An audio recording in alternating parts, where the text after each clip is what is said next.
We are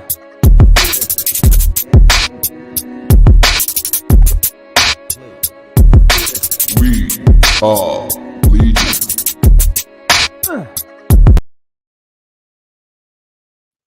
What is up, comic fam, and welcome to the Legion of Comics. I'm Mark, and it's a huge new comic book day week. I'm ready to talk about some of these titles, show off some of the ones I've already picked up, talk about some channel announcements. Got a big giveaway coming, but before we do that, check this out.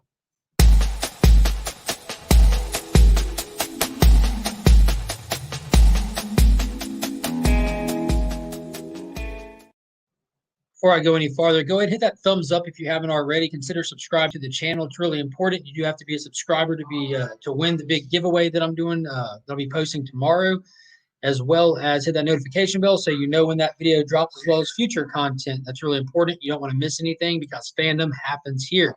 And if you're looking to buy any comics, fill any holes in your back issues or anything like that, check out my secondary Instagram page. It is linked in the description of this video. It's called loc.pops.attic. There's books being added daily. There's thousands and thousands of books to be added. They're all priced to sell. They're not spec'd out on or nothing like that. And if you're looking for anything in particular that hasn't been added to it yet, feel free to message that page directly. And me or my pops do not mind going into the back issues and digging out to see if we have it for sale. So so that's all of that. So let's check out, see who's here already. We got 7 people already in here. Let's hit these comments real quick and say what's up to everybody. What's going on, James? How are you doing? What is up, Trav? Station brother. Todd Christensen. Appreciate you stopping by. We got the missing link up in here. We got slotted up 503, and his Grow Together initiative video that he did, they all hit their goals. So he's going to be going live today to do the giveaway for that Grow Together thing that he did. So if you haven't already, check out his channel, go back and find that video and check it out, watch it, see what he's giving away, as well as how to enter. And I think it's 6 p.m. Eastern time or 3 p.m. Fairy Tale time. We'll be going live to do that giveaway. We got the Southern Comic Geek up in here. What is happening? Freaky Louie, let's do this, people. Dude, I've been having a blast watching his Saturday Night Louie episodes. Las Cruces is in here all the way from New Mexico.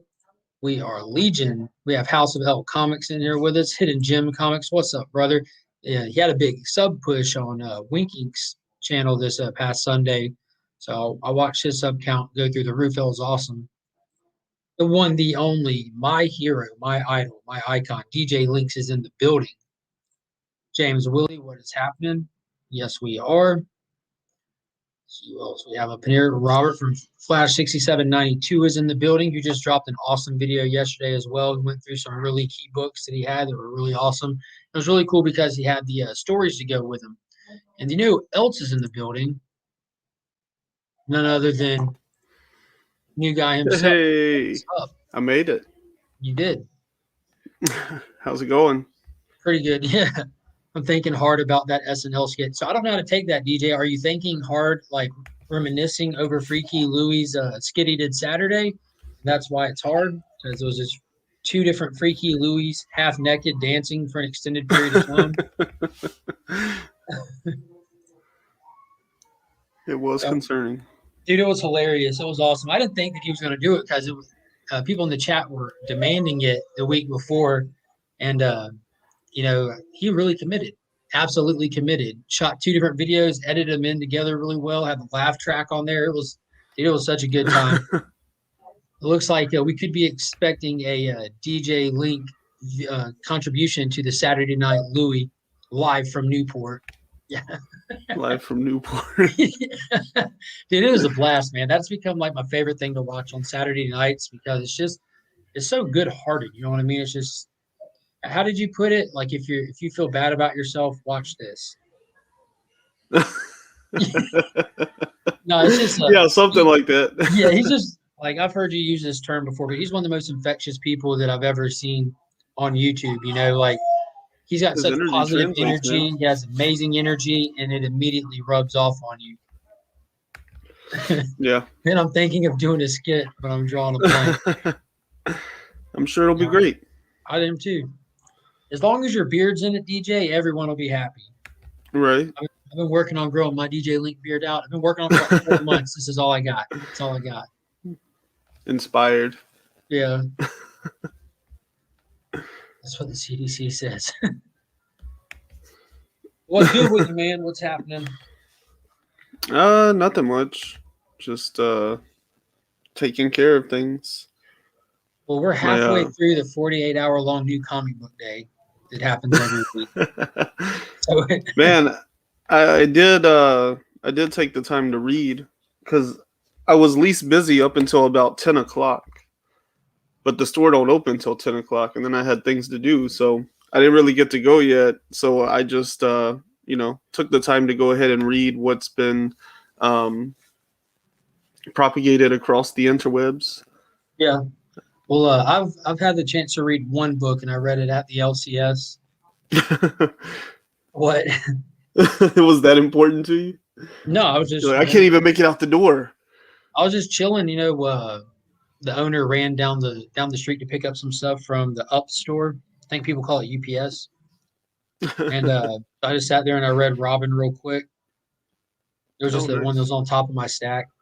I was like, I want to read these other books first, but I want to be in like, I want to light some candles, melt some Yeah. essential oils, set the mood, get it right, get it tight.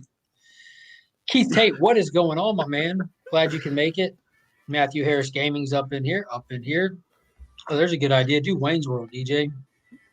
If only you had like, if DJ had like this other guy who's a content creator on YouTube who is really funny and creative and work together often, that would be a good, easy way to get a Garth and Wayne.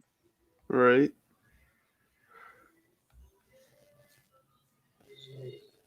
DJ Links, hi, right. I was watching you earlier, DJ. Everyone was watching DJ earlier. Everyone watches that beard in motion. Hope I went on the right one here. Might go south in just a second.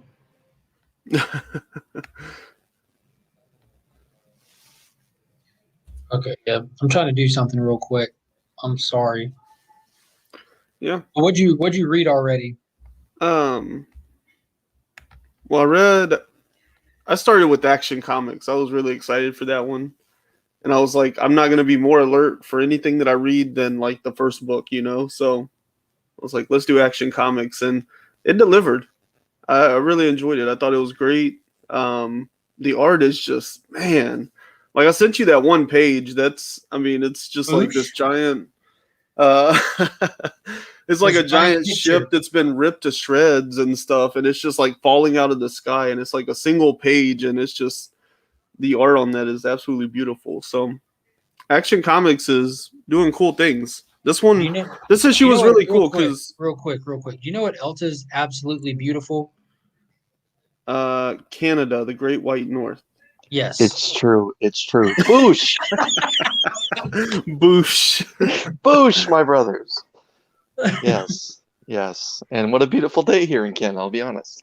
But yeah. How's everyone doing? Fantastic. Good. Good. Couldn't sleep. So I'll say I couldn't sleep, so I contacted my LCS to see if he got his DC shipment in, and he did. So I just spent a lot of money. I think we all do this week. If you read anything DC, you're going to spend a lot of money on DC this week. Yeah. With And my discounts indies. and all, I spent $35, which is a lot. Yeah, that's a big stack as my discounts and stuff. But that's just one publisher. yeah. Yep. Very nice. Very nice. Have we gone through the roll call to show what we've picked up? Not at all. Okay. No, yeah. We're just saying hey to everybody. Okay. Yep. I did see that I did see that we had the cool cat from Brooklyn, New York in the audience there. DJ. Spoiler-free review here. Robin was all right. It was definitely good. It's kind of finding its footing. And I was talking to Justin Comics right before we went live, and I told him it was kind of cool and weird at the same time, like taking like the story out of it, but it's just kind of lighthearted feeling. We are working with, they're working with younger characters, but you have this lighthearted interaction between these characters and how they move through the story, surrounded by this completely murderous death plot. So it's kind of cool how it's like consistent, hot and cold through the issue, like with the tone of it.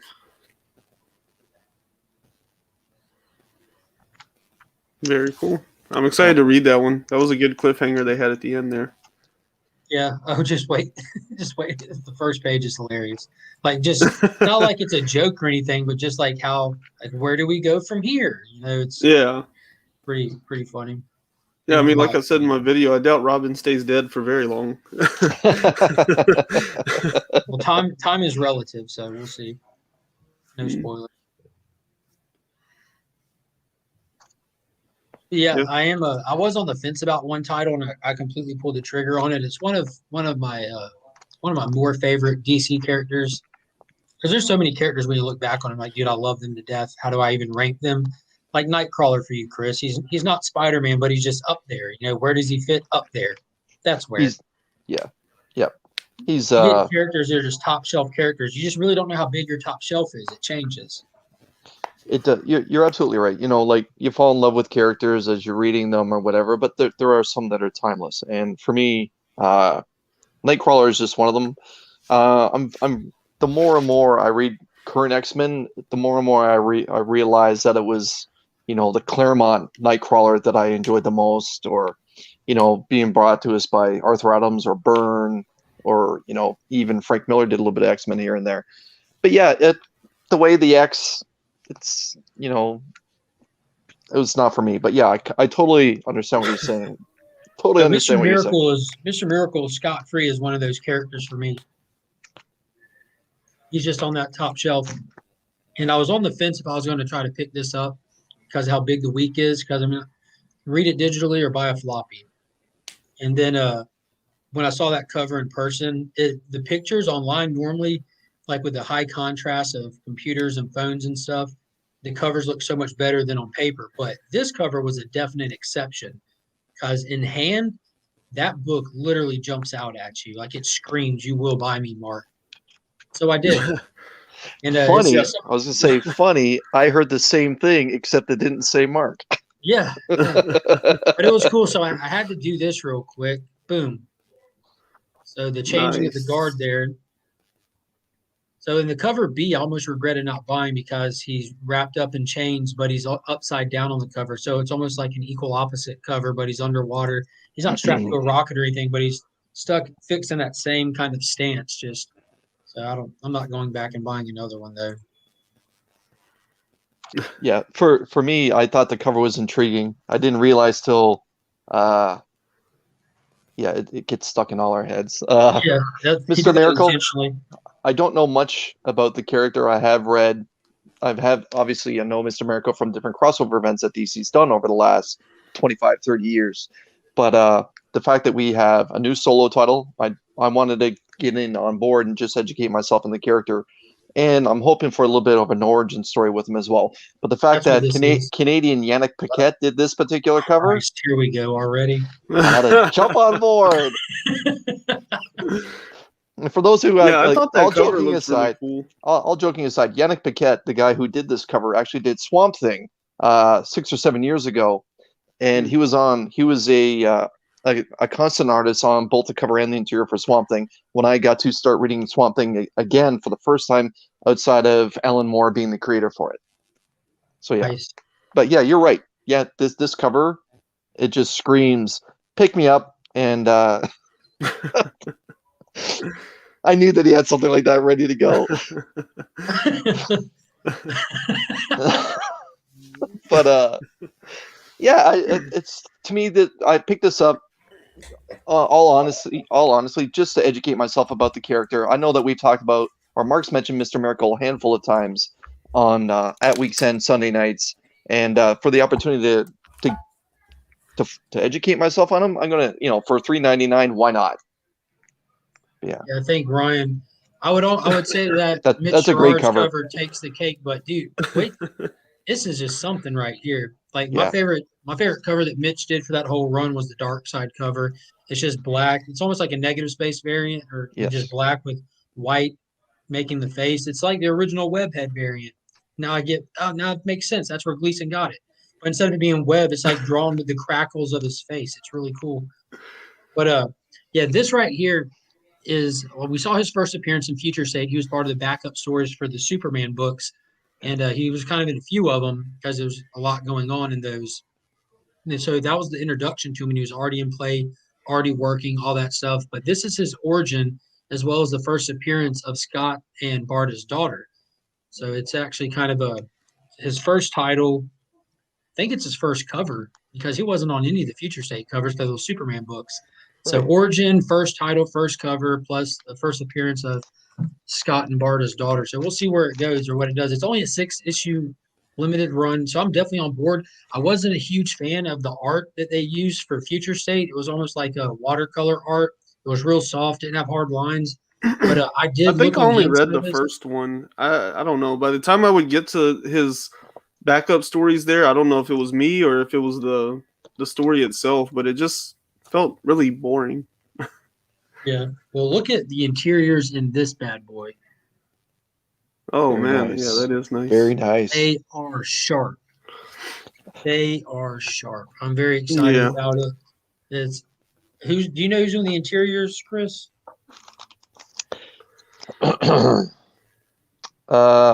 Just looking at the cover, it says Oseo. I'm not sure who that particular artist is. Yannick Paquette is just the cover artist for this issue. I'm not familiar with Asio. Hmm.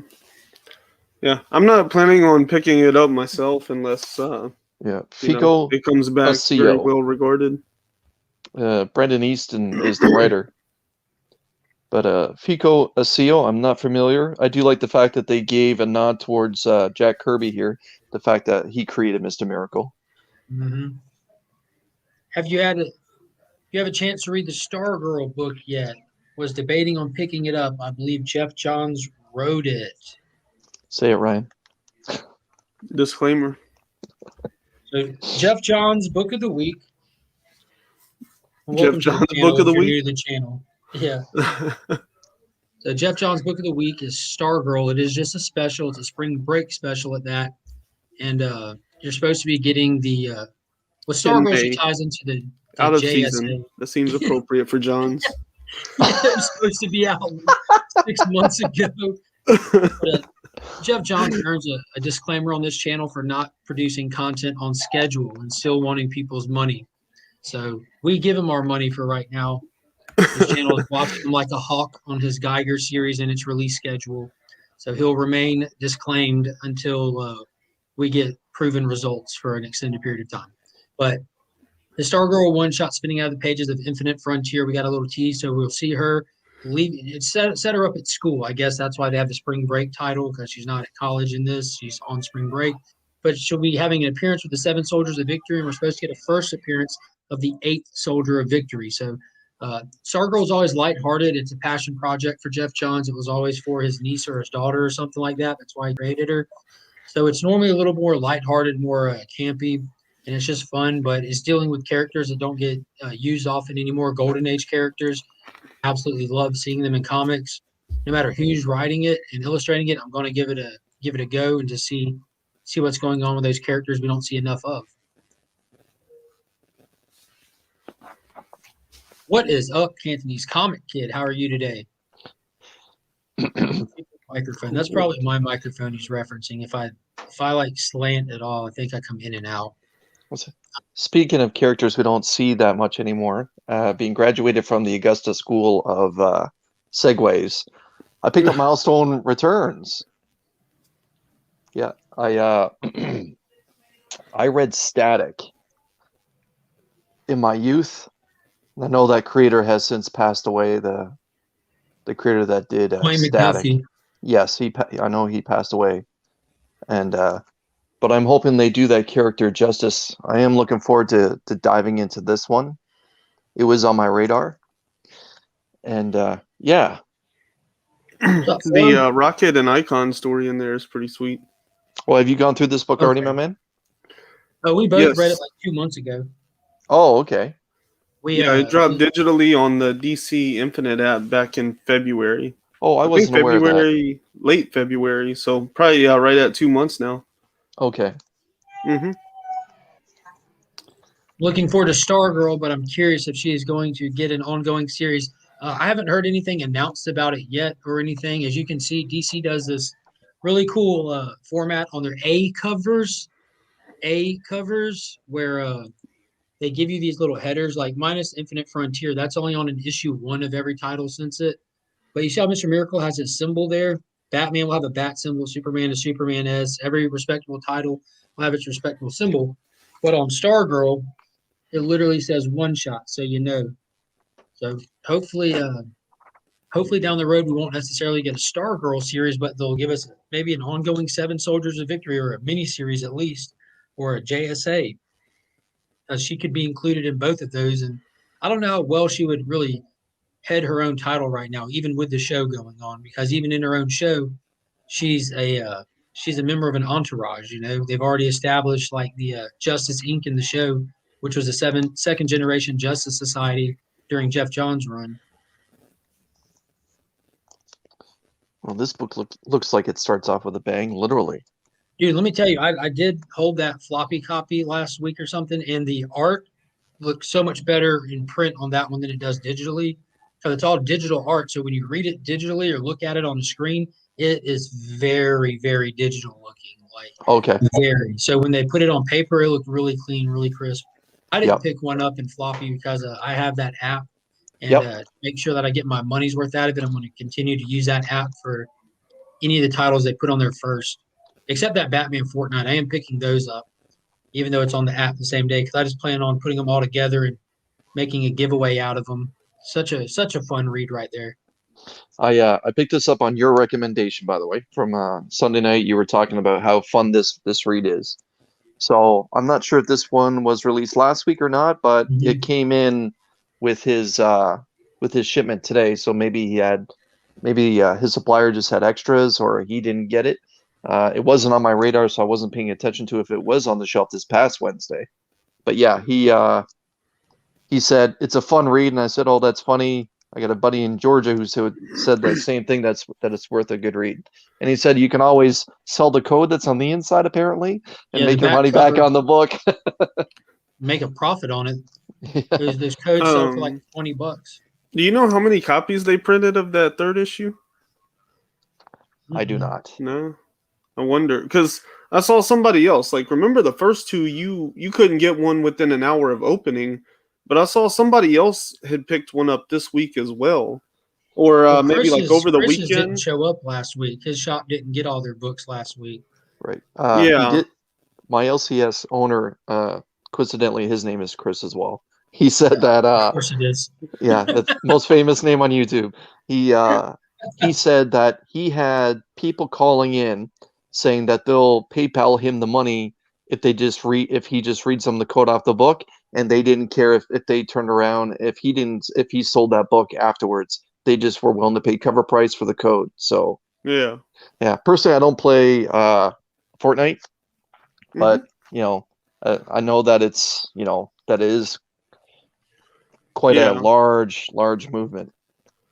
Yeah. I was just wondering, like, if they printed a lot more copies because the first two sold so much, or if the interest in it had kind of died down on this third one. But if they arrived late or whatever, that also makes sense too, because it seems like the Mad Dash is like the first 2 days, Mm-hmm.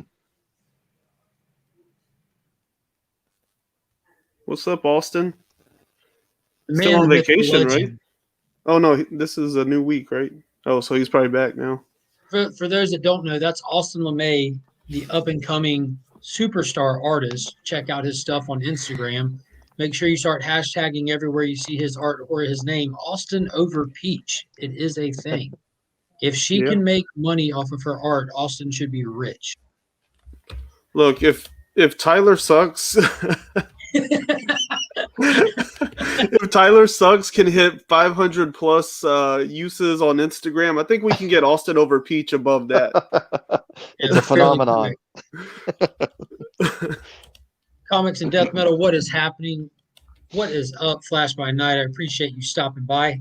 It's not necessarily pre-comic book day. We're just in the first 24 hours of the 48-hour stretch that is New Comic Book Day. Thanks to DC and Lunar Distribution, we have extended Free Comic Book Day to a 48-hour event. So it's always fun. What's better than 1 day full of new comics? 2 days full of new comics. There it is. Spread it around, DJ. And we did have to adjust the Austin over Peach to the actual words Austin over Peach because apparently you can't have symbols and hashtags. I noticed that Depends when on the platform, but most of them okay. don't. Yeah. So I noticed that when I was on when I commented on someone else's, like hashtags turn blue like a link or something, it Yeah. cut it right where the greater than symbol was. And then I Yeah. noticed Mhm. when you used it within the last couple of days, you actually wrote it out. I'm like, oh yeah, that makes more sense. Mhm. Yeah. Yeah. Just depends on the platform, Yeah, but we'll make it trend. It's going to be we'll a get thing. there. I've already been seeing it. Other people say, like people like that are in the Burke family and stuff. They already use it on their channels and stuff. It's a thing. Hmm. Back to it. Picked up that Yeah. copy of Action Comics number 1031 today. The interiors on Action have far surpassed the interiors of the Superman title.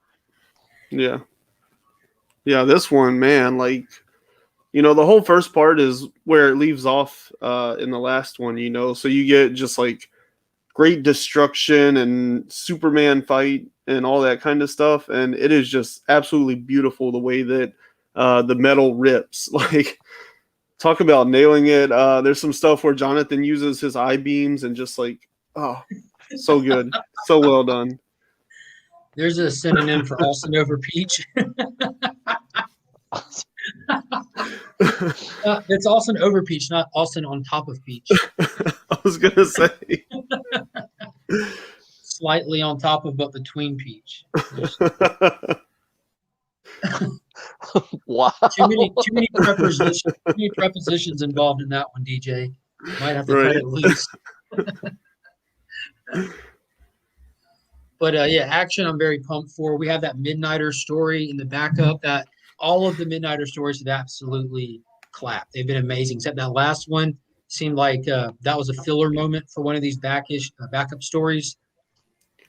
I will say this, like, the story in Detective Comics, right? They Huntress? had the Huntress backup, and she kind of folds over into Batman, into Detective Comics this week, and it kind of feels like Midnighter is headed that way after this issue too, because there's No mention of spoilers. something that we're waiting to see happen in Action Comics itself, and so he's referencing something that we're waiting to see happen. So if they might be on a collision course, and like it'd be kind of badass if it happens. Well, we know from Future State Excuse that my the language. Midnighter, yeah, we know from Future State that Midnighter was present for all of it Mm-hmm. on War World. He was doing his own thing. Like Superman, Mongol had no idea he was there. He just had his own stuff going on because War World is so vast and so many layers to it. He's just another person there. There's probably hundreds of different things going on that you could write your own story about at the same time on War World. Like he even walks by Mr. Miracle at one point. Mr. Miracle's like, "Oh wait, he's like, I'm busy, gotta work." He just kept on going. It was really cool, like just little Yeah. greet by each other. But I am getting amped up not only for the Midnighter backups that have been going on, but I think it's Grant Morrison's going to be writing Superman in the Authority that's coming up soon. Oh yeah. So I got that Warren Ellis Volume 1 of the Authority, as well as that Volume 2 by Mark Millar and Frank Quitely. And my LCS recommended that I read these, so he ordered them and he let me hold them to read them, and I'm just going to take them back when I'm done. So I'm going to be prepared. He said that Volume 2 has one of the coolest fights with kind of like an analog Justice League that he's ever seen. It was just really fun. So I'm going to start diving into those, try to knock out a couple issues a night. Man, that's very cool. Speaking of Detective and Future State, this issue was kind of cool. They resolved the zombie issue pretty early on, like in page 1. But in this issue, like there's some events that play out that kind of show the public persona shift that Bruce Wayne has in Dark Detective in Future State. So we're starting to see that come back around too. The cover's wicked. You can see. Okay, so I think the cape. So I think that this is an unintentional spoiler cover right here for the zombie thing. That's what I'm assuming because I clearly see some Clay and Clayface, or from what I heard, it's like the second female Clayface character's first appearance. in this book. So shapeshifters, zombie girls. That's what I'm speculating on in this issue. That it's just not even going to be the girl who's dead. She's going to actually be dead, and this is just female Clayface pulling an okey doke. Which kind of makes sense, right? In my head, After they dumped all the mud and everything on the body on the crime scene in the last issue. Look at that eye in there. That Lee Bermejo cover is sick. Yeah, Bermejo does Batman perfectly. Yeah. Fire. And like, this was Mark's hot pick on Two Cool Guys Hot Picks. And when I saw when Mark mentioned the retro-looking Action Comics B cover, and I had to do the homework and pull up the cover and like, oh, that is the one I am totally going to pick up. This is just fantastic Superman work. And that's just the first one of almost like I don't want to say they're matching covers, but you're about to see a run of B covers that have that vintage theme or feel to them, you know. And I will be picking up one where he looks like George Reeves, and he's black and white, and just the S is colored. I think it's on the next issue, I believe. I'll show the final 3 books. Since you got me blown up, I'll show the final 3 books I picked up today. I picked up the B cover of Robin. Boom. So the way he's, yeah. I thought that looked way better than the A cover on that. The way he's taping up his hand, I'm presuming his heart is back in his body. All the like red tones and stuff too. Yeah. All the negative colors. I like that. The Teen Titans Academy 3 with Ryan's current favorite character. I like that one better than the B cover. And because you guys are so hot on this title and it didn't sell out right away. Yeah. Ooh. Yeah, that's the first one you've caught, isn't it? It might be the second or third, but I'm not sure if I'm getting them all chronologically as they come out. But yeah, those are so fun right now. I know that you guys are both singing the praises of Batman, Superman. So I decided to. That's the first cover appearance of that villain that's featured right there on the cover as well. Oh, and I believe, third that showed up today at the comic shop, and the third book or third customer, and the B cover of this was already sold out. The B cover was wicked. Yeah, but wasn't it just another Batman Superman? Yeah, portrait? But it was like some wicked thin pencil work, darker kind of coloring to it. They were like above the rooftops, and they weren't back to back, but their backs were facing each other. Yeah, I really, really like this cover. Let's see. So what's the third one? Oh yeah. Okay, I remember looking at this cover. Teen Titans Academy. I think they're really cool, but I don't know. They're just not. I don't know. I like how they tie in the A cover ties into the story on Batman Superman. Yeah, especially that. I think these are good looking covers, but they just don't really do anything for me as far as that series specifically. Yeah, and especially that cover that you shared to our group chat like about a week ago now, where the series is going the direction it's going. Oh yeah, that was a really cool cover too, and I like that idea. It's going to be really cool. I love that there's more than just like every issue, like an anthology thing where every issue is just like all whimsical golden age stuff or something, like the fact that there's like a meta plot there that's kind of like keeping it all connected makes it that much more fun to me. That'd be a funny twist if they brought Damian into that, but I was thinking about it. I was like, what are the odds they have this new Flatline character ripping out hearts in Robin series, and then Nightwing is encountering a heartless villain? Seems kind of coincidental. Yeah, and it is very. I'm loving the experimental storytelling in Batman Superman. Absolutely. That first one, I think it was 16 when they did the dual film strips for the whole book, and then like they actually crisscrossed. That was something that I hadn't ever experienced before. At the beginning, it's like you can read these one strip at a time or page by page, you choose. And I started reading them. I think page by page, and then after I got a few pages, I'm like, no, I'm going to switch it up. And I went back and just read them straight through. I think I enjoyed it more that way. because you read it without knowing what's coming, or kind of having the stories build off each other and kind of give you a better idea. You just read it straight Mhm. through and then you just drop.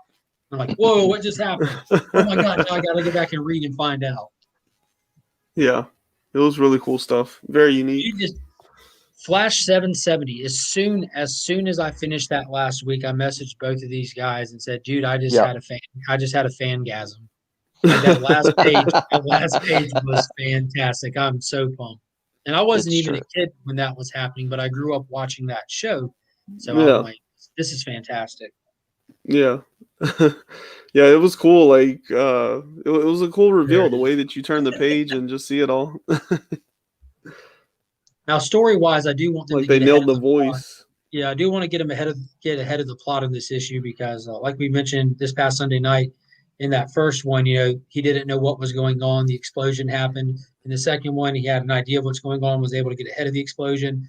And then in the third one, 770, it was the same format. He knows what's going on, just in a new body, get ahead of the explosion. So now we need him to not. There should not even be an explosion in this next one. They should be able to start course correcting the Speed Force and get us into some kind of continuity story. Because right now we're just getting I hate to use this term because it kind of feels like it comes with like a negative connotation, but we just have filler fluff stories right now. We don't have any actual hardline continuity stories going on. In the grand scheme of Flash's mythos, none of this matters. I mean, it's canon, but it just isn't relevant to his character overall. Yeah, I mean, benefit of the doubt. It was kind of a similar concern with Suicide Squad, and they keep changing that just enough to keep it interesting. So maybe Flash will do the same. That's the hope, With at least. Suicide Squad, they committed. Like with Teen Titans Academy, Suicide Squad, they hardlined that into that's our continuity anchor right now. That and the Batman Yes. titles are the foundations of DC's current continuity. Which before, if you wanted to know what was going on with continuity in DC, you had to ask me so I can draw you a map and give you a sorcerer's stone so that you can figure it out. But now you're actually able to see them clear as day, crisscrossing titles as it should be. It makes for a more comprehensive reading experience of the DC universe, not just I'm reading this character. What are you reading? I'm reading DC Comics. Bow. I just enjoy more Boosh. continuity. Boosh. Boosh. The other books I picked up real quick, I did get that Teen Titans Academy. Really excited about it. I do like the way that Peacemaker was drawn on this. It reminds me, it's a lot more reminiscent of the 90s. Like, because different Yes. artists have different interpretations, and he has the bigger toilet bowl on this one opposed to the smaller one on some of them. And of course, but, Or urinal, yeah, depending who's drawing it. yeah. Then the Batman, Superman. Here we go. Here's the urinal. Mega Yeah. urinal. 1988. Mega. Fire. Like, And that's yeah. Ryan's birthday book. Yeah. And then I picked up Strange Adventures, number 10, getting close to the end here, about to wrap up. We got this issue plus 2 more. Really pumped on that one. This is the exact same creative dream team that is working on, that did Mr. Miracle, Ryan. Mm-hmm. Same artist as well. And then Yeah, other there's history of the DC universe. Now, I did not read the last one yet that spotlights Katsu or Katana. So you don't have to read them in order. They're just individual one-offs. But I am excited to see the question. It's Renee Montoya. But I even enjoy Renee Montoya as a question. She is not Vic Sage, but she Oh, is the that's a nice question. cover. Yeah. It is. Yeah. Fantastic. I haven't read any of them except for this one. What's the price point on those boys? Let's see. $7.99. $6.99. Yeah. Yeah, Okay. so $7. Yeah, I liked both of the covers on Katana's issue, so I got both of those. But I didn't read the first two, and I probably won't read the fourth one. Just That's feeling the kind of the cool Katana. thing about it. Yeah.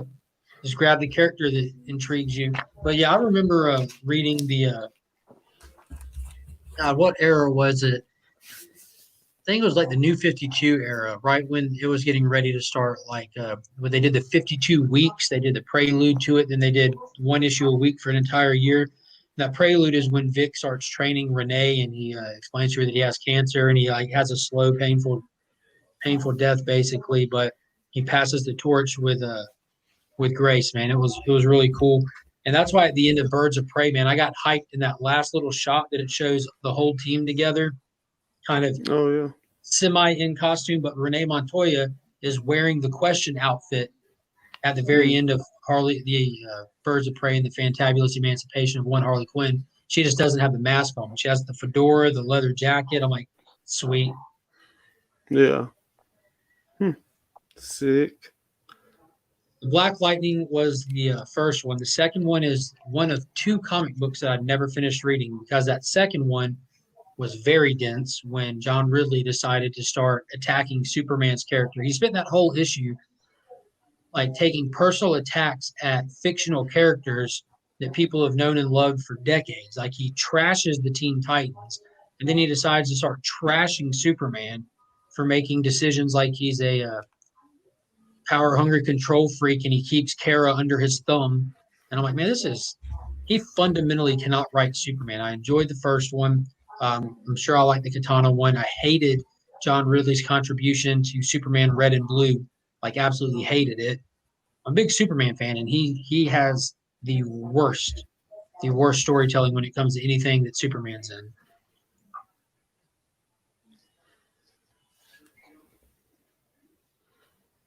Yeah, I really enjoyed the Katana one. I probably have like another quarter of it to finish still, so I'm not completely through it. Maybe it makes a crazy turn at the end, but the first 3 quarters of it were really solid. But that Superman Red and Blue, that was so bad. My eyes couldn't take it in the first place, and then you had like Superman just like murdering people in his mind. There you go, Ryan. Take it away. Red Shift is really good. Oh wow, that's it. Wow, I agree. Ryan, It's Ryan really had a good. long conversation with the creator of Red Shift. Yeah, I mean that's the thing. I've been sitting with that book for like a month or so, maybe even 2 months, and I haven't really read anything else from this week, so that's definitely my pick of the week thus far.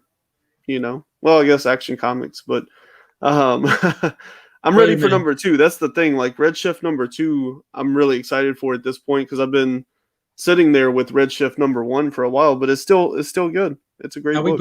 I really enjoyed it. We both have read Something is Killing the Children already as well. Mm-hmm. That was That's due out next week. Tomorrow. I think it's tomorrow. Oh no, tomorrow. Yeah. Okay. Yeah. It was good.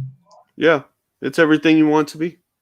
Yeah, I do like the pacing is still the same as it's been, where this is not a rushed story at all. So it gives you more time to get in the feel of the characters, like it's like this is another one of those things where the action, where the monsters, all that is just a backdrop. It's all just a character study.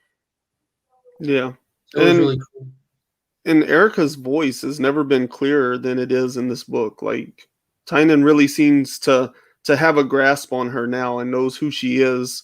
Because her voice was clear as day in this one. Like for me, I've always kind of heard like kind of a raspy young lady, and like in this issue, like the whole thing to me read like it was written by like in Raven's voice from the Teen Titans show. Like that, just kind of like monotone. Yeah, like brooding and kind of raspy and a certain graveliness to it.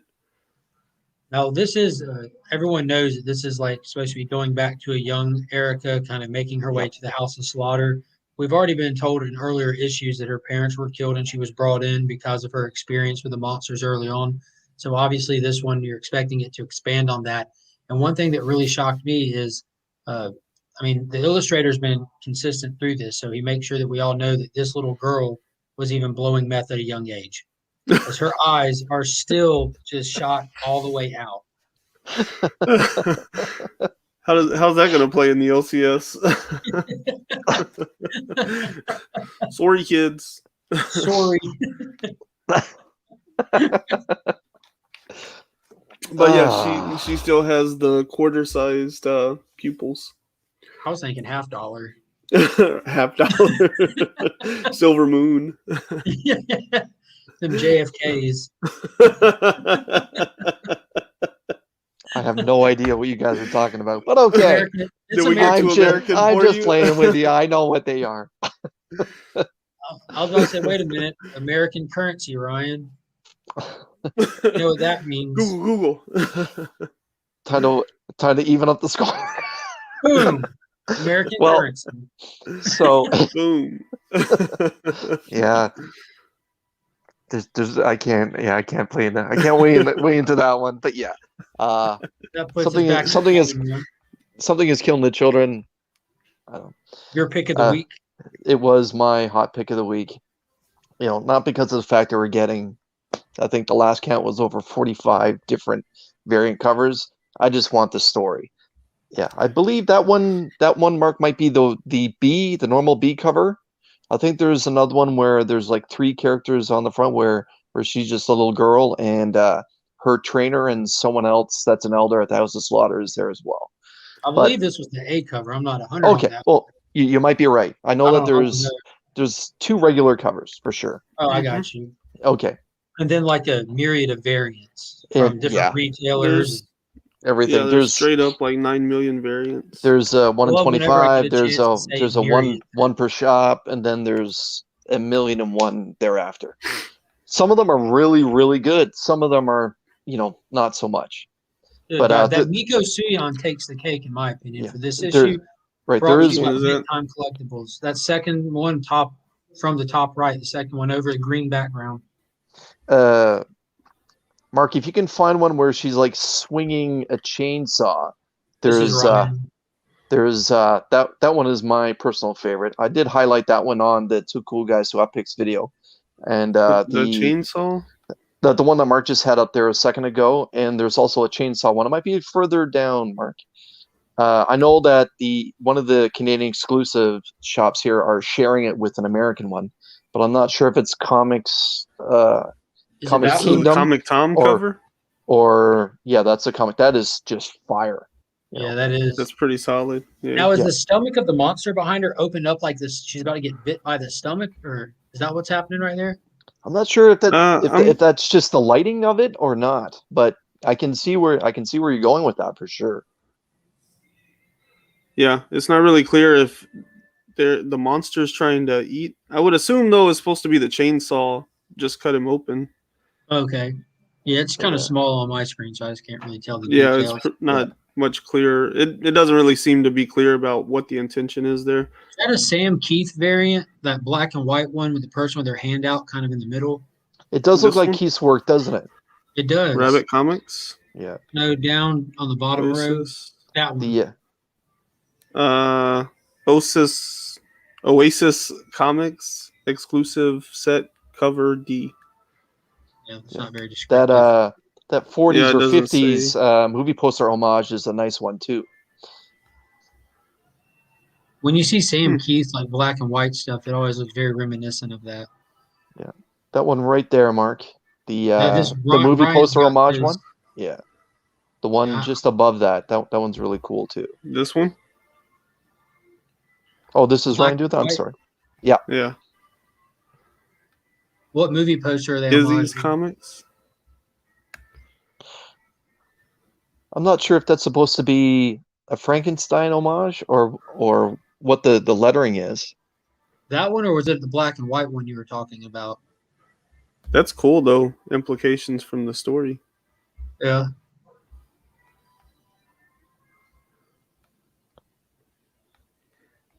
Oh, there's a lot of them. Yeah. Right. Here's another chainsaw one. If you the one below the movie poster one. The far left with the yellow writing, Ryan. Right here? Yes. Just below that? Just below that. That one is my personal favorite. Oh, got you. That is pretty sweet. That's awesome. I like that she has regular eyes. Well, she's squinting to keep all the blood out. She's going through withdrawal at that point right there. Yeah. The DTs have set in. That's why she's got the chainsaw. She wasn't even fighting a monster. She was actually in a methadone clinic just then. Yeah, she's swinging at the good people trying to give her help. Fighting her demons. Well played, sir. There it is. There it is. I have to say, it's Ryan going to be takes the really cake. interesting. It's going to be really interesting to see how they render, like, how she's portrayed in live action or animation or whatever they decide to do with that property, Yeah. you know? Like, is she going What to is have going on, Pocan Joe? giant How are eyes you? like Alita, or are they Oh, just going to dude. leave with regular eyes, or That is a fantastic cover because this is the first time we've seen Yes. cover work of the totem. You know, when in that Yep. end of issue 1 or 2, when she was in the room talking to like it Mhm. looked like the spirit of the monster that was trapped in the totem. Look Yes. at that. That is fantastic. Look how childlike the face looks. yeah, That's really cool. so many To variants. touch on what you were saying, Rand, I kind of wonder Joe if they're starting going to at the have top. her. I kind of wonder if they're going to have her as normal eyes, but when she's in the dark or when she's around a monster, will her eyes kind of expand? You know, there's a few different things that they can trail away from the book or from the series Yeah. itself. You know, try and give her that little, that little bit of freakiness as a I mean, how cool as would a- it be if as a whenever she's monster fighting in hunter darkness, she that like her her eyes open pupils up? glow Yeah. green, you know, and Yeah. that Get way that eyeball we as right. the audience can kind of see things better too. Yeah. Spotlight that eyeball cover on the top shelf there.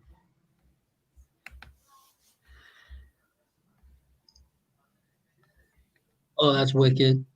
Yeah, that's pretty cool. And she is playing into the big eyes too. Like I Mhm. just assumed like after hearing her backstory, you know, just like it's trauma face. She's like, you know, when Yeah. when your parents tell you don't make that face, it'll get stuck like that when you're a kid. She made that face of shock and awe when she saw her parents get killed, and unfortunately, it got stuck like that. So That's really There's cool too. on that bottom row, there's a Bel Sienkiewicz cover that's actually really nice too. oh, Her nice. holding like 3 different chainsaws. Oh yeah, Yeah, I was second from the looking at left. that too. Yeah, that's That's the thing. Usually, I'm not that fond of like a bunch of covers because like Oh, that's typically wicked. only a couple Yeah. of them are very good. But yeah. man, this one has He's a a bunch of master covers too. and they're all Look at the good. exhausts on them coming out the Yeah. top, like the old tractors. That reminds me of Tank Girl for some reason.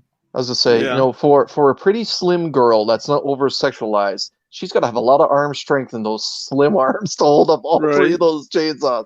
But yeah, that's Gut Ripper. Sienkiewicz is just fantastic. Let's be He honest. is. So yeah, there are a few covers that I am absolutely in love with, and there are some that I'll admit, even though I'm a hardcore Something is Killing the Children fan, that I would have no problem just saying hard pass.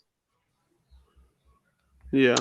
There's another one where it's just her eyes and the mask being spotlighted, Yeah. and That one looks one really is cool. that one's very Right nice here. in its simplicity. Yep, that one right there.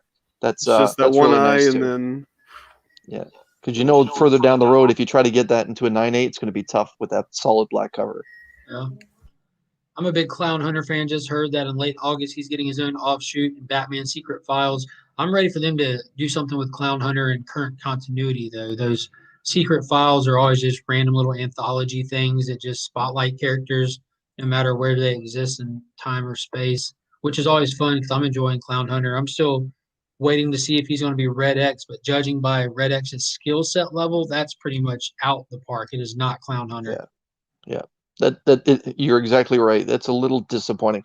He does need to show up in Teen Titans Academy in the very near future, in my opinion. Yeah, he needs to show up somewhere because right now he's just, where is he? We haven't seen him since annual number 4. See, that's a interesting cover right there, but for me, that's a pass. The Stranger Things kind of feel that book has, or that cover has, being up with the monster being upside down. It's just yeah. It looks really cool, but it's cool, but I would, unless I got it for a real good deal, I would probably pass on it. yeah. I think it would be a good art piece. Joe, you're really caught up on that girl from Army of the Dead with the bug eyes. Yeah. She was wearing a white tank top too, wasn't she? Yeah, she was. So basically the same character. There's really no difference at this point. a few of the characters were in white tank tops in that movie, though. The girl whose spine that we were introduced to, she was wearing a white tank top. That Miko Suyan color hold variant. That's awesome. Yeah, that's pretty. I'm not sure who has that, but Big if time it's a, collectibles. is it okay? Yeah, I was gonna Olympus and Big guess. Time I was gonna Collectibles. guess Street Level Hero because Suyan's done some things for them as well. I don't know if if they share exclusives with them or what, but Suyon is a household name for BTC. Of course, he does work with other places as well, but Yeah, he's one of their stable artists. I don't Yeah. see a Frizen variant though. yeah. If you further down, there is. It's a play on her issue number 1 There it right is there, on the Ryan. far right, Yeah, it's a play on her issue number 1 down variant one, Where? right there. on the right Oh, okay. side. Yeah. Yeah. Yeah, now there is that one, and there is a black and white as well. I believe one of these two will be the 1 in 25 incentive. It might be the black and white that's the 1 in 25, or just the 1 per comic shop. Didn't I just see 1 in 25? I know Jay Lee has a variant as well. That's that he kind of did an homage to his first for his first issue variant as well. I will say I'm not really fond of the main cover. Oh, there's a 1 in 50. Which is a Okay, so shame yeah, for so me. Frizen has a 1 in 50 then, yeah. Yeah, I thought I had seen 1 in 25 pop up at some point too, but yeah. See, I don't know because like she looks digitally rendered. She looks like a PlayStation 1 character or something. Like right out of Resident Evil. Yeah, but the background doesn't. It looks like Right. drawn or art, and she looks 3-dimensionally rendered, and I don't know, it doesn't really sit well with me. Fortunately, I guess it has enough variants that it doesn't matter that I don't like the A cover. I'm just getting the A cover. I'm not cover buying on this. I'm not specking on something School Children. I'm just reading it. Yeah, If there are some covers that are affordable that I like, variant covers, pardon me, I will pick them up. As you guys know, I am a fan of the series. I have a lot But- of virgin variants of Something Is Killing the Children. Yeah, But but I'm do not you going have to break the back. 72 virgin variants? No. Right. So, do you guys know how long this arc is supposed to be? So, her I don't have origin, a are clue. they? So, one thing I haven't seen or heard that much about, is it supposed to be, 2 or 3 issues, or is it going to be like 6? I would imagine 6. That probably collects well in trade, and that'll take Yep. us right up to the end of the year, because that Right. would be November, I believe, or Right, they're December. So and that they would may have probably to be a good place to cap it. They're probably going to have to throw the free comic book day story into that as well. Well, Or what how I much was of that thinking story we're going to already, get. Yep.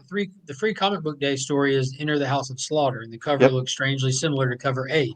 Free comic book day is originally scheduled for the first Saturday in May.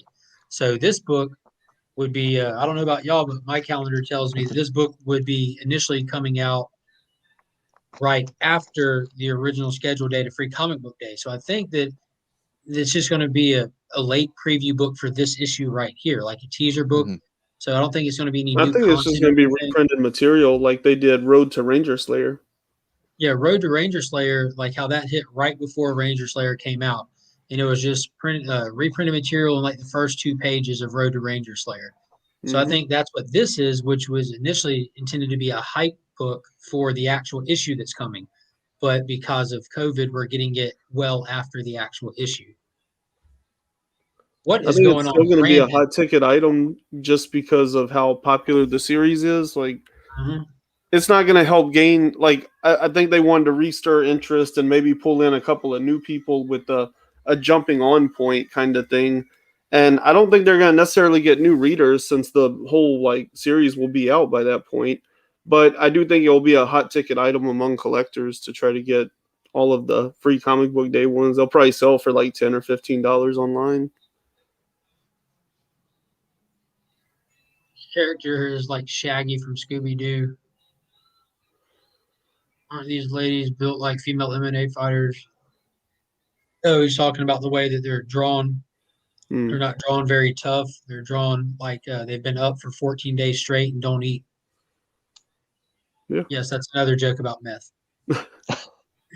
It wasn't missed. Arc's on fire. Right? On a roll. Have y'all watched any of MODOK? Yes. Yes. What do you think? I don't care for it. I thought it was fun. I didn't realize that it was going to be an adult cartoon. I should have known better, of course, with Patton Oswalt being attached to it. But yeah, I was just 5 or 6 minutes into it. I'm like, oh, okay, it's going to be an interesting take on a villain's life. And then out starts, the swear words started coming to Fast and Furious. I'm like, oh my goodness. Now, Yeah, What's I going watched on, the Jimmy? first episode of it last night. I enjoyed it, Yeah. but like I'm a big fan of Robot Chicken, and that's a lot of what this felt like. yeah, But just not, I don't know, it didn't pull me in as much as Robot Chicken. It wasn't bad, but it was just like, I don't know, kind of an assault on the senses at sometimes. Because like one of the things that makes like the Office work, I've never watched the Modern Family or whatever, so I don't know what theirs looks like exactly, but like the Office wasn't so bad because you would get like the handy cam kind of moments, but things stabilized. And in this show, like the camera is just constantly moving, even if it's not really making like huge movements, like it's always kind of like slightly swaying and stuff. And that really like pulled me out of it. I was just like, I wish the camera would stop moving sometimes. So which provider did you guys watch it on down there in the States? Lulu. Hulu? Okay, so here in Canada, it was available on Disney Plus. That's Oh weird. wow, Yeah, it is so Marvel. yeah. Now, Hulu is not here in Canada, Well, so Marvel and Fox. So I was surprised to see that it was available on Disney Plus or their, whatever their mature handle is for Disney Plus. So yeah, I watched it there last night, and it was good. I thought it was okay. yeah, The first episode, I was kind of chuckling through, especially like right at the very, very beginning when he got his boot, from Iron Yes. Man. yeah. But by halfway through the second I episode, think me he and the wife changes were it with both. seasons. By halfway through the second episode, like the whole assault on your senses thing, it can make a little sense because it's too dry. It needs to be more. It needs to be more Harley Quinn. It needs to be more dynamic and in your face with the jokes and the gratuitous everything to really keep an audience drawn into its format. Yeah. Now, has the entire season been released on Hulu for you guys? Hoodoo, you Okay, Hulu. I only know it because Seth You MacFarlane remind me of plugs the the hell babe. out What of it. babe? The babe with Yeah. the power. What power? The power of voodoo. Hoodoo, you do. Just remember some David Bowie. Fire! The kid is on fire today. When I watched it last night, I believe it only said that one episode was available. So I don't know if it's going to be a weekly thing for those of us that are not in the continental United States, but I'll let you guys know Sunday night if we decide to give it another conversation. I think Hulu dropped 8 episodes is what it was, if I'm not mistaken. Okay. I thought it was 10. I think that Hulu dropped 10 episodes, if I'm not mistaken. Is there a glitch in the Matrix here?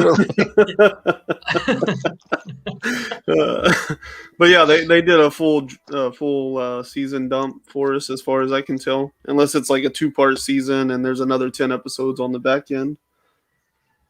But I just watched that one, and it wasn't bad. I was just so sleepy by the end of it that I was like, yeah, I'm gonna go to bed instead of, destroy my body more and stay up late watching this. So there are some things that would draw me in that way. So that's kind of a mark against it. But I agree with Flash by Night. Like, it's not great, but it was definitely watchable. I enjoyed a lot of moments in it. It's just the overall production didn't quite draw me in as much as Robot Chicken did. I love Robot Chicken. The whole Iron Man boot was pretty good. Yeah. The lady, I'm not sure the lady's name or what her character was, kept popping in like, we spent all this money and that is all right. We're losing all this money. He's like, but we got the boot. But we got the boot. We got Iron Man's boot. Who wants to touch me while I touch the boot?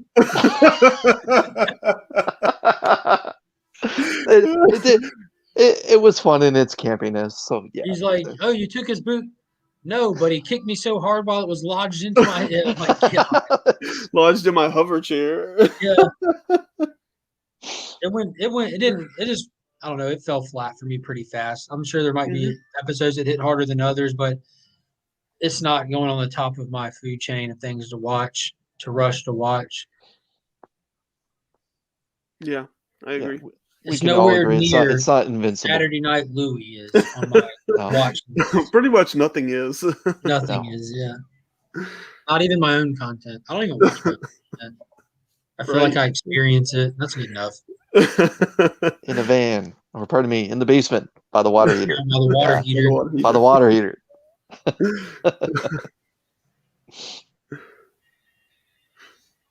So, anything else you're excited about this week? See what else is coming out this week. We talked about the DC stuff dropping. The and that, but Last we do have Ronin. Department of Truth. Mm-hmm. Yes, Last Department of Ronin Truth is and Last Ronin. Right. Awesome. It's hard to call John a read of the Jane. week this early, you know.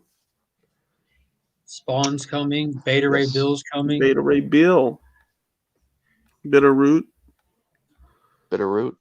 So there's a lot of. I'll actually have a decent sized pickup for the latter half of the week for the last 24 hours of New Comic Book Day. There'll be a lot of stuff that I pick up for once. Yeah, as many books as DC's been dropping lately, they've been pretty much the bulk of my pull list. But this week they kind of pulled back a little bit, so that's nice, especially with as much indie content is dropping this week. Yeah, I don't know how much they pulled back versus the other companies just kind of just dumped though. Well, I mean, like, 3. at least for what I'm reading out of DC, I think I only have like 4. Well, I have 5 DC books. Damn it. Yeah, Okay, I got 6. Yeah, I came on with 9. That went south fast. Yeah, but I mean, I don't know. It's nice to see other companies out there. Haha number 5. So the second to last issue from the limited Haha series is coming, and that's the exclusive John Jane cover for that as well. There's a lot of X-Men stuff coming out because there always is, and none of it is worth reading. Black Panther, Miles Morales, Spider-Man has the Clone Saga stuff getting like kicking off really heavily. It looks like the War of the Bounty Hunters stuff is still crossing over. I think these are going to be like numbers like around between 5 and 7 issues into the 30-something plus story arc that is War of the Bounty Hunters. Wow. I didn't realize it was going to be that big. Harley Quinn. It's just they're tagging every title somehow. A ton of Heroes Reborn stuff coming out. So if you're looking, if you're tracking down those first appearances of all these amalgam characters, there's tons. Shadecraft, there's the cover A for Haha. Alien number 3, as well as the Marvels.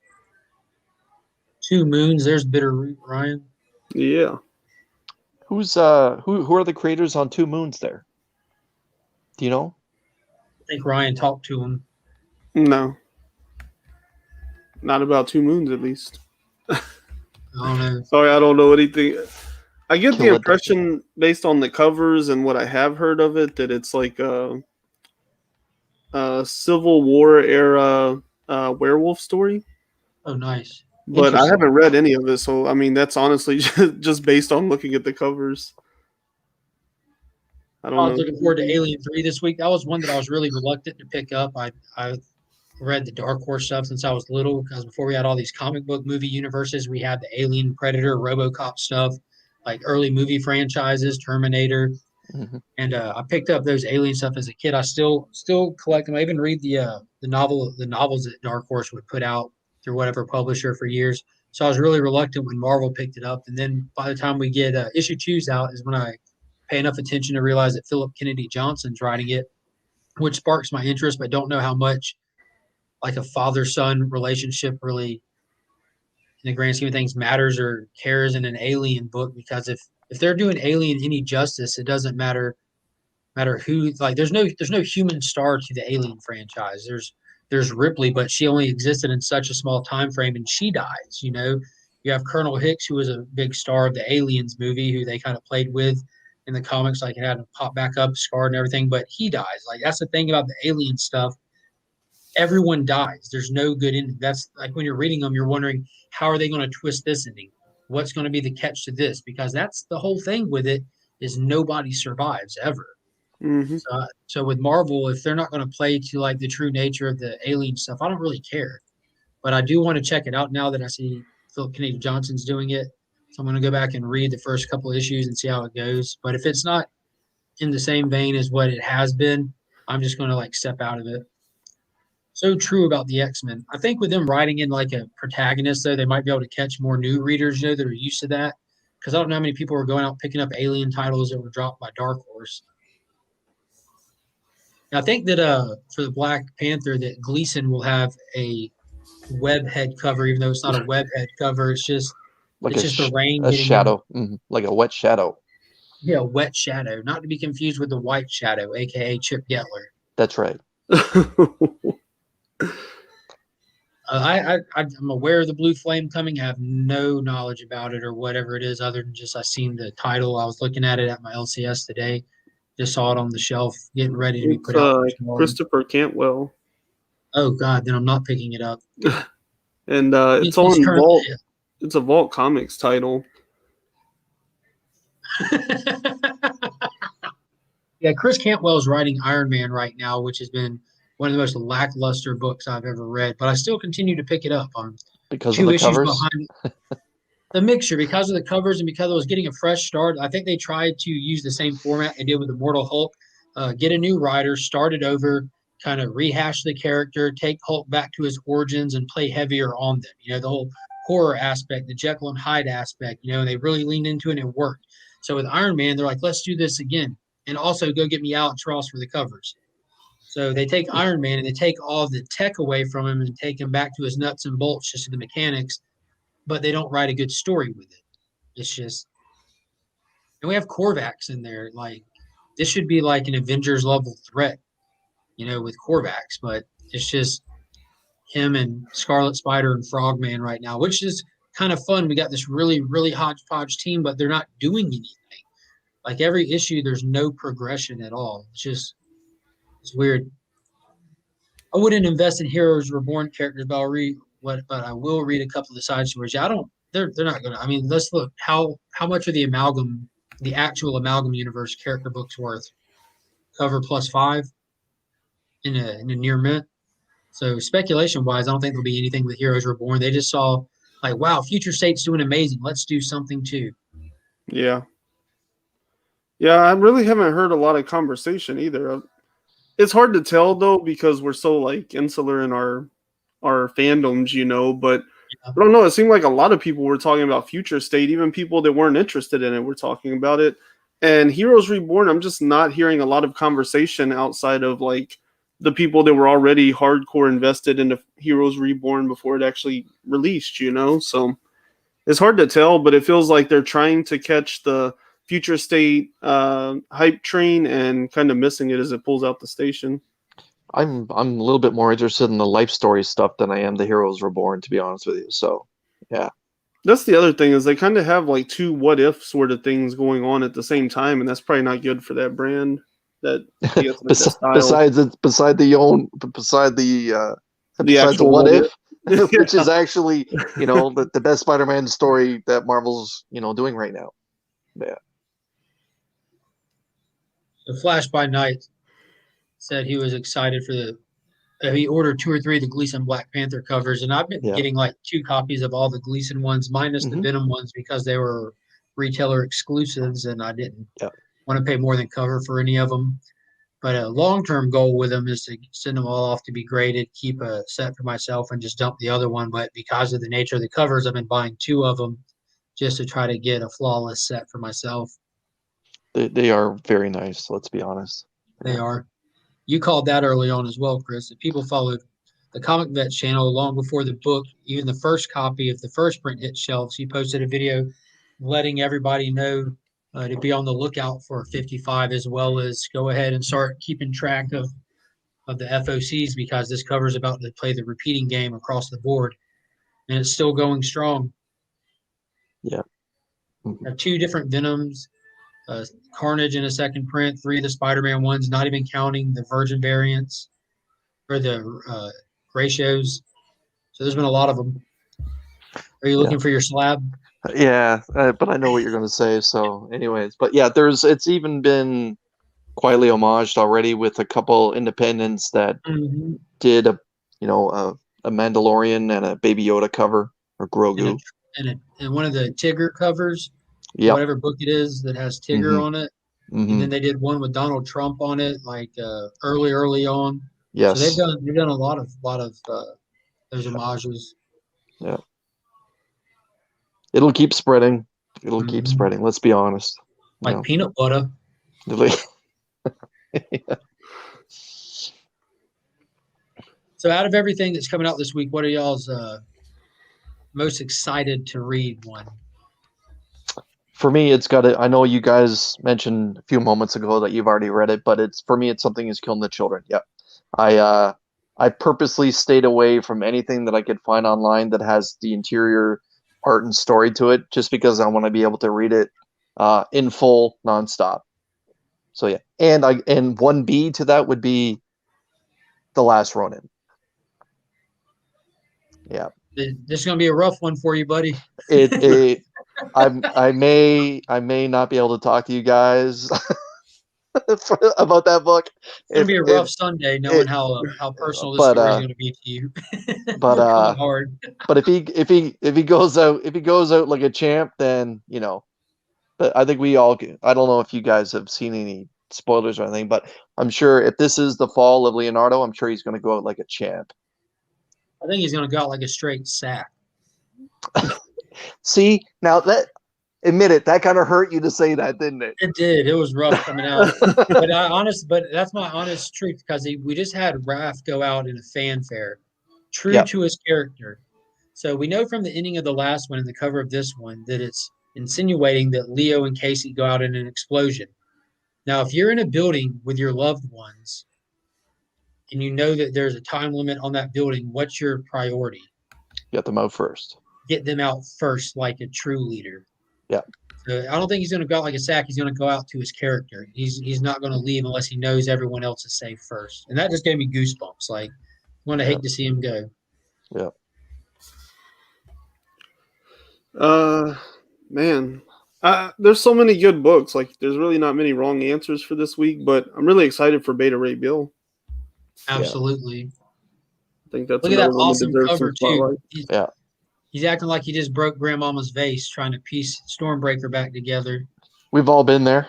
And knowing how Daniel Warren Johnson handles it, there's probably like some kind of Easter egg in every piece of that vase. So I absolutely am pumped for that one as well. It's hard to place it on my list. You know, this is a difficult week to even make a hype list out of. But man, we were about to get into some Daniel Warren Johnson territory in this one, because that last one we literally went to hell to go find a power source to forge a new weapon. So I don't in classic Daniel Warren Johnson fashion, we're not going to get near forging a new weapon, but we're about to play with all kinds of crazy elements, and so it's about to get weird in the best way. Yeah. Very good. I think for me, this fight right here is toward the top of my list. Oh, okay. Dr. Doom thought he was going to pull an old okey doke on Maestro, and thought he was gone and took the throne, but it didn't hold, and he has no idea that Maestro is up and running. Like what is going on? I don't know how you can even say that and not feel slimy. Like, it doesn't even sound right. Maestro, it sounds perfect. Sounds so far from a real word. Sounds like something you spread on bread. Yeah. Pass me some of that Maestro, man. Some of that garlic toast that actual Dracula taught us to make the other day. Some tens and some hundreds and thousands, and just stick some Maestro on there so they don't fall off. Sounds so bad.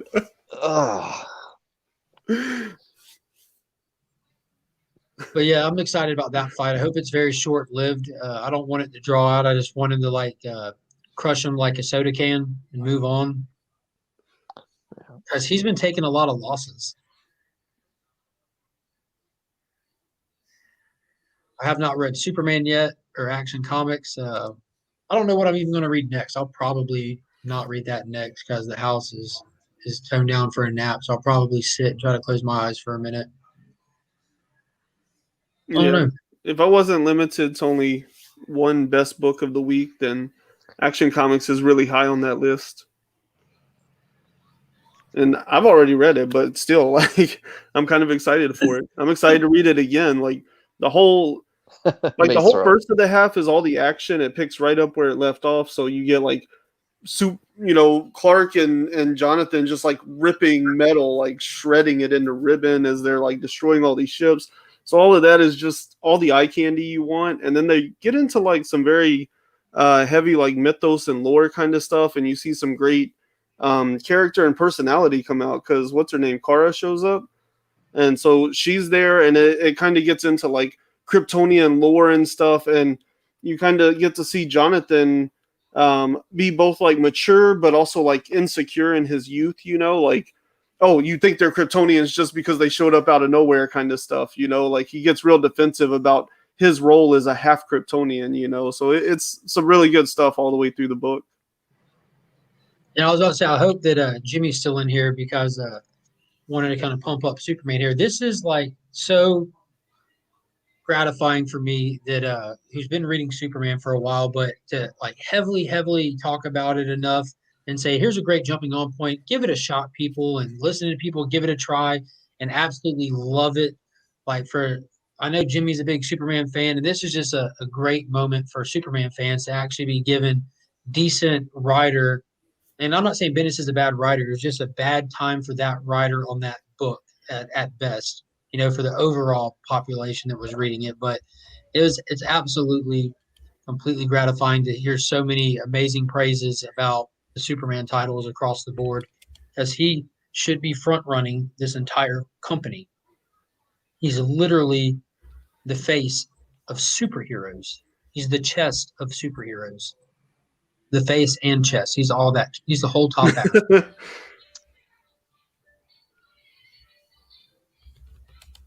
The House of Kent storyline, I like that Romita was doing the artwork for it, but he was really not doing his best work. I'm kind of biased to Romita, though.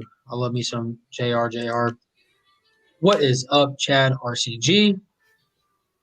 Yes, watching Jonathan come into his own is absolutely fantastic. And I was having the conversation, I think it was in the the PCP Army chat, people, Comics King Brandon. No, it was in his live stream that they mentioned how they didn't like that he was aged up, and they mentioned it right when they were getting ready to go off, so I didn't have time to debate with them. But I started the debate with how awesome it is that he was aged up, because now he's actually like at a formidable age versus just a kid with no story to tell. Just watch him be a kid. It's the difference between watching him do things versus expecting him to do things and not getting the result, or vice versa. There's actually a story to be told with him at this age. Yeah. I mean, the most interesting moments in our lives are moments of transition, and there's not a lot of transition in childhood. It's all the transition out of childhood. That's where it's interesting, and if you think about like your favorite coming of age movies, like they're all about moments of transition, so what is there in a young Jonathan's life to transition through to really make it an interesting story? The part that I'm enjoying is watching Clark let him handle it. Yes. even though they're together, and even though they're facing the same enemy, the same villainy that's happening, Clark is dealing with what's in front of him, knowing that his son can handle what he's doing, even though he's keeping that quiet eye on him. And I'm looking forward to the next issue where it's Jonathan that has to come help his dad, because his dad's in a lot of trouble. Mm-hmm. Yeah, that ending was intense. Yeah. Yeah. Yeah, I'm, All right, I'm boys, ready for I'm gonna bounce. World to show up. Yeah. Ryan, you transitioning? Sorry, cheap shot. And I am a child. He's transitioning to a werewolf with that beard. Yeah. Well, I'm gonna call it, because that's pretty much it. Chris has got a dip. I got stuff to do. My daughter's got violin lessons this afternoon. Kids are sleeping and not feeling great, so I'm gonna try to get some rest, because it's gonna be need all my energy for this evening time. I appreciate everybody hopping in and hanging out with us. Be on the lookout. The 800 subscriber giveaway video will post tomorrow. There will also be some Grow Together initiative content in there. You'll want to pay close attention, because there's a lot going to be going on with this giveaway, and get the door. But yeah, that's it. Until next time, guys. Whose door was that? Yeah. As always, I'm Mark, but we are Legion.